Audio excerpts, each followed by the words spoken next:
Okay, and we are here to speak about porn addiction. Cheryl, can you tell me what is a porn addiction?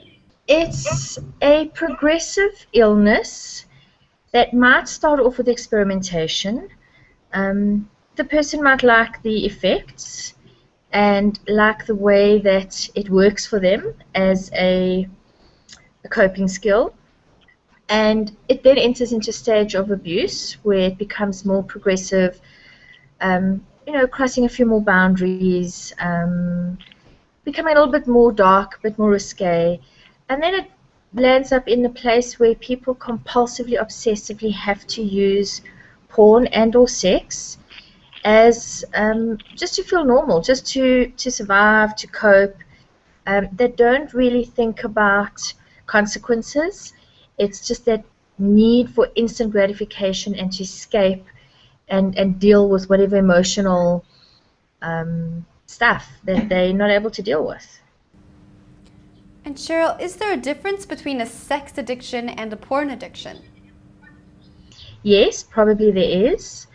But I think again, by the time it gets to addiction, it's merged into one, and it's about not really about the sex, not really about the porn. It's more about how do I switch off and escape from what I'm actually dealing with. I think in the experimentation stages, most people start with porn. Um, Especially a 15-year-old. He can access it on the computer, look at it on his phone. Friends can pass magazines or DVDs around. It's a topic that most people joke about, and there's sort of a lightheartedness to it. But I do think that there's roots far deeper than just looking at it and seeing, oh, this is quite cool, let me show my friends. The sex addiction is often when it crosses a line into how do I express myself, how do I get my needs met, and how do I escape myself completely. Yes, it definitely does. And I want to touch a little bit on how an addiction like this would develop. I know you did say from, looking at things in the media and passing it around through friends, but could there be something in your childhood that triggers something like this to happen later on in life? I'm going to give you my personal experience from working with recovering addicts and porn and sex addicts.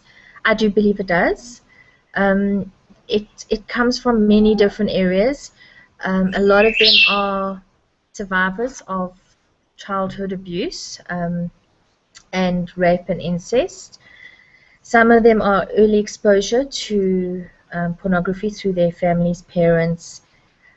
Some of it is a result of maybe parental substance abuse, neglect and abuse.